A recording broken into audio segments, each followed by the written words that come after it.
It's a mystery, a murder mystery, that is. In fact, it's a series of such murder mysteries written by a local clergy person. Can you believe that? Well, stay with us on Austin Faith Dialogue to see who's doing these whodunits.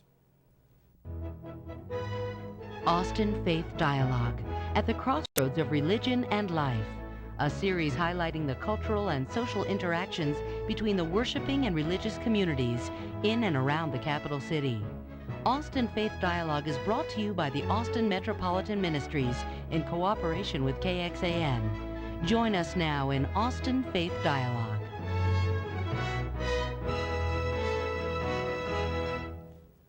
Hello, I'm Richard Thompson of Austin Metropolitan Ministries, welcoming you to this edition of the show. There used to be a radio show called I Love a Mystery. And it so happens that here in Austin, there is a clergyman who not only loves mysteries, but loves to write them. How this is the case and why it is that he makes Austin the scene of these stories, we're going to find out as we turn now to the Reverend Charles Meyer of St. David's Hospital, where you're Vice President of Operations. That's right. And Chuck, we're delighted to have you. I'm delighted to be here. Thanks very much for having me. To clear up this mystery. Yes, it's a mystery to me. You're writing these things, for heaven's sakes. I mean, 3 of them about one clergy person here in the, That's right. in the mythical city of Austin, Texas. Yeah, mythical city of Austin, and it's good that you should say for heaven's sakes. That is why I write them. I think they're the gospel. You think they are the gospel? I know they're the gospel. I mean, I've read all 3 of them, and there's a lot of blood and gore in them. Well, did you read the Bible lately? There's a lot of blood and gore in there too. Yes. All right. Well, actually, I'm serious about that. I think that the storyline follows pretty much the biblical storyline. Things start off in Genesis looking pretty good, and God pronounces them good, and then something bad happens, the fall occurs, and then through a series of people, whether they're judges or prophets or women leaders, or ultimately through the Christ figure who comes in and sort of pulls the chaos together and pulls the puzzle pieces together and solves the mystery of the fall. And so that at the end, back at the end of Jesus' story, there's a surprise ending. Nobody thought he'd make it. Well, now, I've read your most recent one, and I don't want to have viewers, just have all the suspense and surprise taken out of it by saying who done it in this case. Right. A notable person, but tell us about the latest one and how it's part of a series. Well, this third one is, people ask which one to read first, and I tell them any one but this one, any one but Beside the Still Waters, because the opening prologue in it is so different and catches you off guard, totally off guard. And you have to know the characters to get it. But in this one, Lucas takes on... Lucas Holt is Lucas Holt. He's the rector of St. Maggie Mays, St. Margaret's Episcopal Church at the corner of 7th and San Jacinto in Austin, Texas, a mythical Episcopal church right there. Although there is actually one there. It's amazing. There just happens to be one right on that corner. Yeah, it's a coincidence. So he is a former prison chaplain who has come to Austin, and his gaggle of men from the prison and women from the prison have followed him here, and they're called the God Squad, and they end up solving the mysteries with him. Right. And the police come along kind of after that. The police come along kind of after that. He has an old flame who's the lieutenant in the Austin Police Department, Susan Granger. He also has a flame who is running for the Senate in this class. He certainly does. He's got 2 flames. He's got 2 flames. Yeah. Well, we'll the book is in flames. I think we'll just leave that for a moment, and let's take a look at the covers of these. I've been intrigued by the way you've had these designed. The Saints of God Murders that's the first one. That's based on the Episcopal hymn, The Saints of God. One was a doctor and one was a priest, and one was killed by a fierce wild beast. Right. Then the second one was... Blessed are the Merciless, which was not my title. The publisher came up with that one. And it involves elderly people in nursing homes, and they are not the ones being murdered. All right. And then this third one is... Beside the Still Waters. You told me before the show that that arch there is an actual one here in the city. Yeah, the cover on Beside the Still Waters is all made up of Austin photographs. The bricks behind the portal are from the brick buildings at Camp Mabry. And the portal is from St. Elias Orthodox Church over on 11th Street. The creek that you can see through the portal is actually Waller Creek. You probably can't see it on the camera, on the TV screen, but there's a saint kind of in the middle of the waters there, and that's St. Matthew from a stained glass window at St. Mary's Cathedral downtown. Okay, well, merged the photographs. Austin. Every one of those books has to do with our capital city here in fair Texas. city. That on the surface seems so, civilized and calm. And Well, it's interesting you should say on the surface, because Beside the Still Waters occurs in underground Austin that not many people know about. Tell us about. I was curious. Are there really tunnels under the city? Yeah, there really are. 35 feet under 6th Street, apparently running the length of 6th Street and then going up. I think it's Rio Grande, but I'm not sure. It's one of the streets going north to about, I think 29th or 30th. Are tunnels, man-made tunnels that were built or dug, I guess, in 1874. Originally, as I understand it, what little information I can get, they were dug as storm tunnels for what then was called Little Shoal Creek. Okay. But they also have 4 handmade limestone carriage bridges in them. And I don't know, that there's some mystery surrounding them as well. Have you been down there to see them? I have not. I saw a TV clip, a news clip one time. A friend of mine sent it to me, saying, wouldn't this make a great idea for a Lucas Holt mystery? And she was right. I see.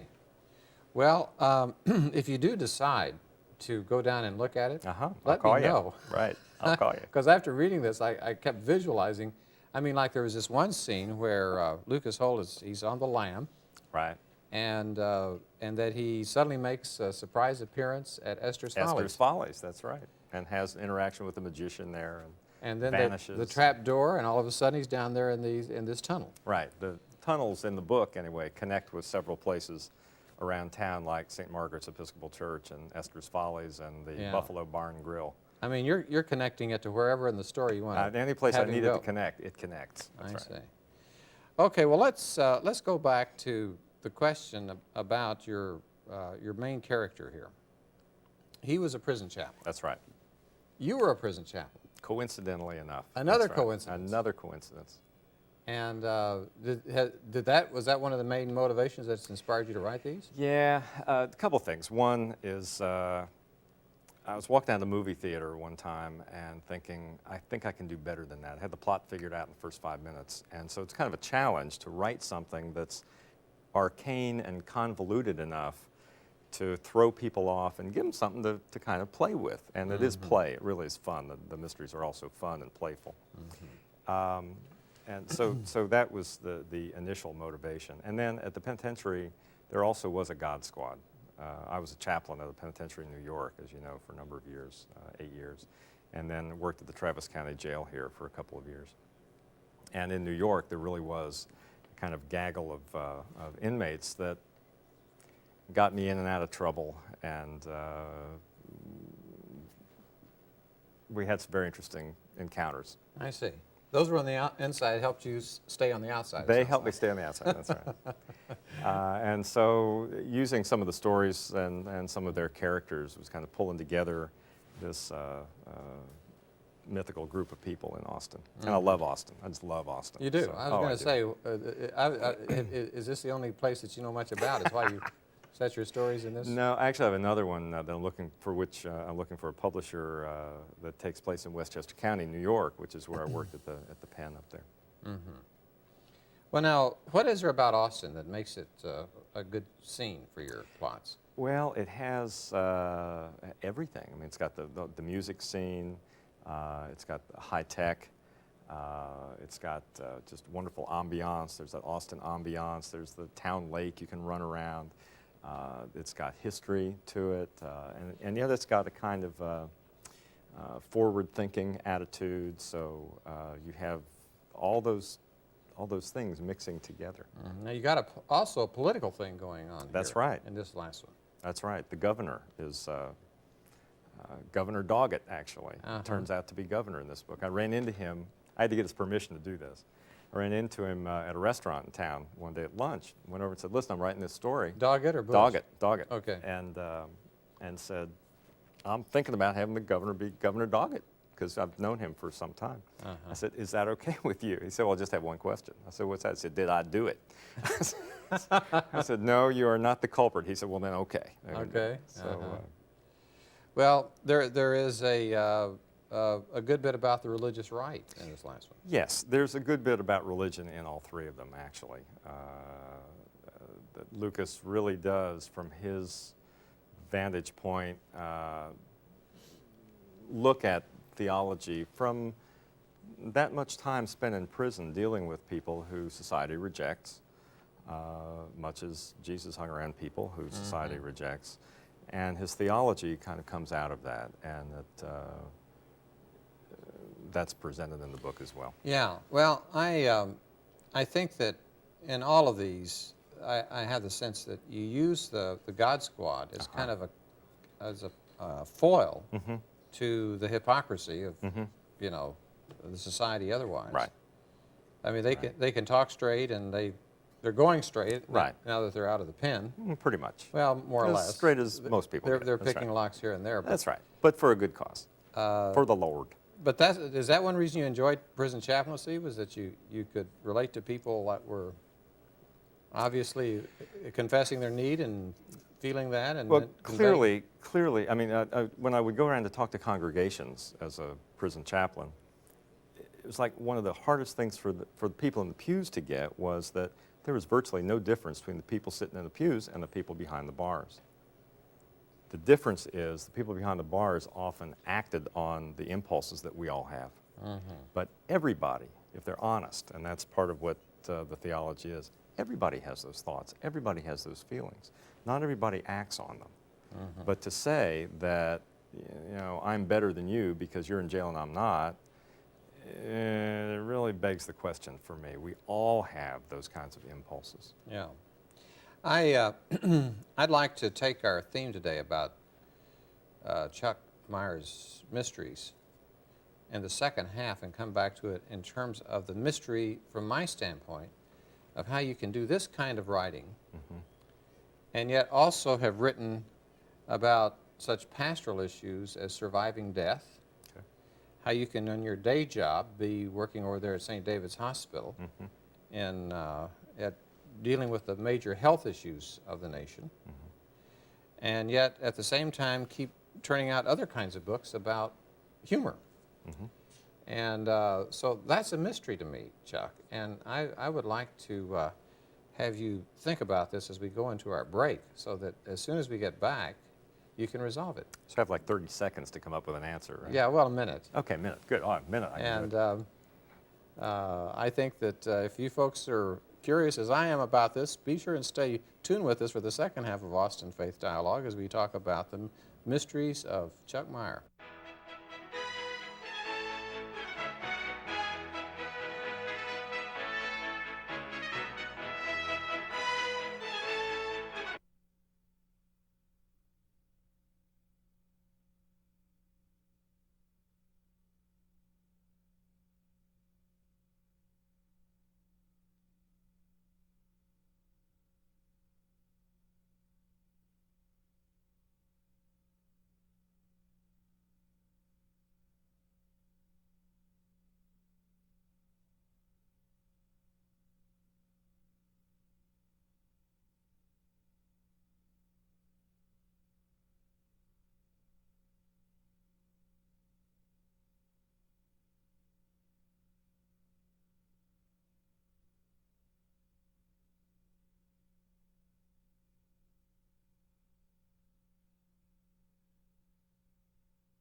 Hi again.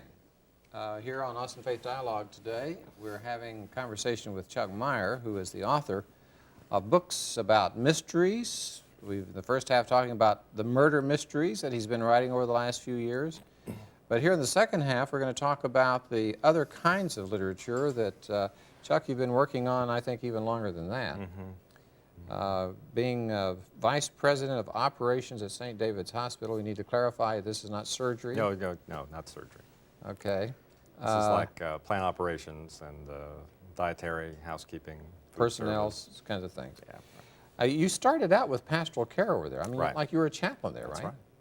And Well, now, I still have pastoral care, and I still see patients, and I still do chaplaincy work, although actually more it's now ethical interventions, which is more what chaplaincy has turned to in helping people deal with end-of-life decision-making. yeah.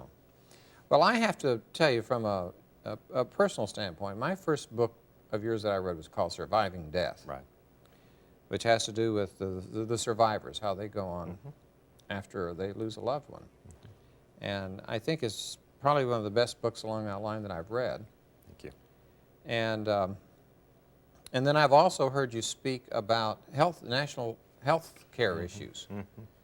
And you're the first one I think I ever heard say that such a high percentage of health care costs occur during the last months of life. Repeat that again. That's right. They're, depending on which study you read, there are a number of numbers that you can come up with, but it's one of the latest ones I read was about 27% of Medicare is spent in the last 6 months of life, majority of that in the last month, majority of that in the last 24 hours. So what that means is that we largely practice high-tech dying. And I can really go into a whole thing about that. I feel very passionately about patient rights. Patients have a right to refuse treatment. They have a right to know what all of their options are. And largely what we see in terms of TV shows is just fantasy land stuff. Drives me crazy. We were talking earlier. Like what? Well, my two most hated TV shows that everybody loves are Chicago Hope and ER.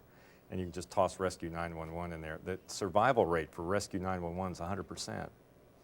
The CPR, the cardiopulmonary resuscitation rate on Chicago Hope and ER is like about 96% for people who are having cardiac arrest. As distinct from real life where it's in the hospital, initially getting through the code when you have a heart attack or whatever, it's like 12 to 15%, and then survival to discharge rates are less than 3%. Okay. So you have this total disparity between what the public is being told, and they come to the hospital with incredibly unrealistic expectations. And so much of the high cost of medical care is going into those last days and hours. The GAO estimated not long ago that as much as a third of the $1 trillion that we spend in healthcare every year is spent in the last 6 months to a year of life. Okay. That's a lot of money. Yeah.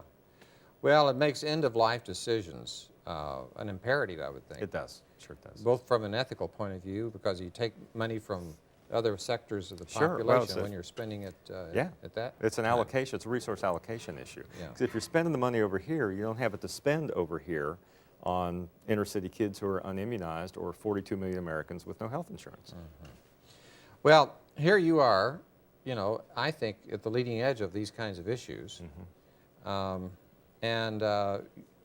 And you're writing books that are along that line, such as Right. Surviving Death, the support system. You told me before I the have show, another one. Yeah, another one coming out in a couple months called A Good Death. and that's about what? It really hones in. Surviving Death deals with the whole dying process and survivors and dealing with some religious issues and some medical issues. This one really hones in on what are your options in the last few months of life, and what can families talk about and do that they may not know otherwise. Yeah. I need to let folks know that they can get your books most places around town. That's right. Book People carries them. Bookstop carries them, particularly at Central Market, but all over town. Northwest Hills Pharmacy sells a bunch of them. Okay. Well, one other thing about the work that you're doing in chaplaincy, you have found, I think, in fact, I remember one of the chapters was how important it is to maintain a sense of humor in the midst of the most, the most serious time of life, the life and death issues. Right. And Well, that's one of the books is called God's Laughter and Other Heresies. yeah, let's show the other set of titles that we have here, just to Comes give from people. a story about my daughter. When I first acquired her at age 6, she came with the marriage, which was a shock to me. And That's the middle one there. That's God's the middle laughter one, and that's other right. heresies. Okay. And she woke me up in the middle of the night one night. I didn't know kids woke you up in the middle of the night. I didn't have kids. What did I know? So she was having a nightmare. So we went back to talk about it. And I said, what's the problem? She goes, werewolves. I went, werewolves? And so I figured I'd say this about 20 times, and she'd just be desensitized to it and go back to sleep. Uh-huh. Well, nobody told me that you tell a kid a thing 20 times, it gets bigger in their brain. So she's, at the end of 20, she's under the covers, breathing through a straw, waving a white flag, yelling, Dad. And I said, what's the problem? She said, if Mom were doing this, I said, well, next time I guess we know who to wake up. She said, if Mom were doing this, she'd tell me a funny story, get my mind off, and I'd go back to sleep. I said, why didn't you tell me that? She said, you were talking. She's a very polite child. Yeah. So I Subtle. told her a funny story, got her mind off it, walked out of the room, turned off the lights, smooched on her, walked out of the room, pulling the Barbie spiked heel out of my foot, going down the hall thinking there's great theological significance to this. This must be how God deals with horror, tragedy, evil, us, is with God's laughter. And not because it's funny, Yeah. but because it is what we do is so ludicrous. If you put that in line with what God must have had in mind, it's like you can imagine God sitting there thinking, looking down at us and saying, what was I thinking? Yeah. Right. And the Psalm says God sits in heavens and laughs. I agree. I think that's true. Let's go back to those titles again. There was another one here called The Gospel According to Bubba. Right. Bubba is a Texas Angel who drinks Shiner Bock and retells gospel stories to me from time to time. I mean, this is like Touched by an Angel? Something like that, yeah. Uh-huh. And your other one there is called? Fast, Funny, and 40. Uh-huh. It's largely stories about growing up with my daughter, who has taught me vast numbers of things, Michael. And I actually have another book coming out about her next year, about a year from now, next February, called Letters to Michael. I see. So was this like when you turned 40? Mm-hmm. Right, and begin to see things really differently and deal with change, deal with sort of looking back at your life and saying, is this where I want to be? It is clearly the most humorous of any of the books. Okay, well, let's just take the one about this last one that you mentioned, the turning 40 I don't want to ask you how long ago that was. This was 10 years ago. 10 years ago. 10 years ago. So, I mean, you've been doing this kind of thing for a while. When did you write your first book? Actually, I wrote Saints of God in about 74. No, I'm sorry, 84, about 84. Okay. And it took about 10 years to find a publisher for it. It's a really tough market. Oh, I see. Uh-huh. And then these others have come along since. It sounds to me like you're churning out books like, James Michener. That would be a wonderful comparison. I If mean, only it were true. How can you do your job, responsibly over there at St. David's and be doing all this writing? You have all this nighttime people forget about. You do most of this at night? Uh-huh, yeah. I talked to you once and you said, like, you'll go to the gym Right. or to see one of your kid do something, and you're up there writing. That's right. My daughter is a volleyball player. She plays varsity. Yeah, Michael plays varsity for McCallum volleyball. And so there are like tournaments almost every weekend. And I've finally learned to take my laptop, and when they're not playing, I'll be up in the bleachers typing. I see. It is a pleasant compulsion. Writers have to write, as I'm sure you know. Yeah. I mean, if you didn't write, you'd almost die. If I didn't write, I would be very unhappy. In fact, from time to time, I get in what my family calls my gorilla bag, and they just sort of lock me in my office and say, write something, and then you can come out and rejoin the human race. I see. In other words, it's to their benefit that you're in there doing that. Much to their benefit that I'm writing, and they both know it, and are very supportive. Debbie's very supportive. Well, I want to talk to you in the closing minutes here about the creative process. Because it seems to me that when people have a question about, well, how do we know there's a God? And, where do you get any kind of experience that would relate to people's anybody's everyday life, somehow the creative process where you're interfacing with the subconscious mind,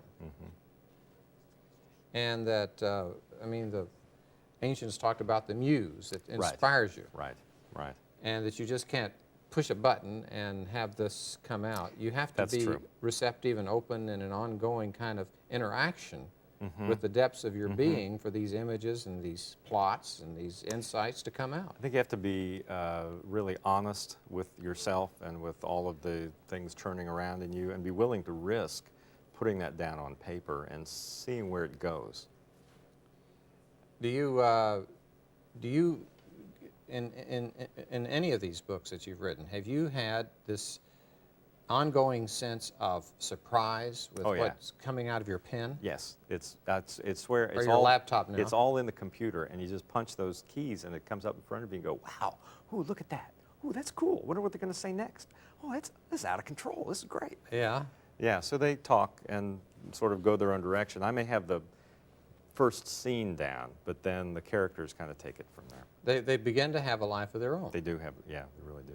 Yeah. And so that, in a way, is what keeps you going, is because you want to see what happens next yourself. Yeah, I want to see what happens in the next book. Do you know from the beginning of your mysteries who's going to do it by the end? No. You really don't? No, I have the first scene down for the next one. I know what that's going to be, but I don't know why it happened or who did it yet. Uh-huh. Have people in Austin come up to you and said, "You're talking about me"? No, they've come up to me and said, "You're talking about somebody else." Oh, really? And it's generally not true. It's amazing. There's one character in the book that I've had 4 different people come up and swear to me it was 4 different people. Yeah. And there's Cora Mae Hardwick, who's the 80-something member of the congregation. There have been a couple of my friends that have come up and said that they thought it was clearly them. It's no secret that Jim Bethel is the pastor of St. David's on the corner of 7th and San Jacinto. That's right. And have people actually thought maybe you were talking about Jim when you were out, solving all these crimes? Or? No, anybody knows Jim knows that he doesn't quite fit the Lucas Holt role, but I have had numbers of people who either go to that church or work there want to be Max, who is the ex-madam secretary. They want to play her if this ever gets to movie An stage. ex-madam secretary. That's okay, right. well, that in itself is enough to entice people to want to go read at least one of those, I would think. I hope so. And I remember you said that a Baptist came up to you after the Saints of God murders, because everybody's getting bumped off as an They're all Episcopalian. Episcopalians, yeah, and saying, yeah. I'm sure glad I'm a Baptist. That's exactly right. Well, I tell you, we are sure glad you came here today. Well, thank you for having me. Chuck Meyer. And glad to have you folks join us on this program about the mysteries of life. And be with us again next week on Austin Faith Dialogue. I'm Richard Thompson, in behalf of Austin Metropolitan Ministry, bidding you peace.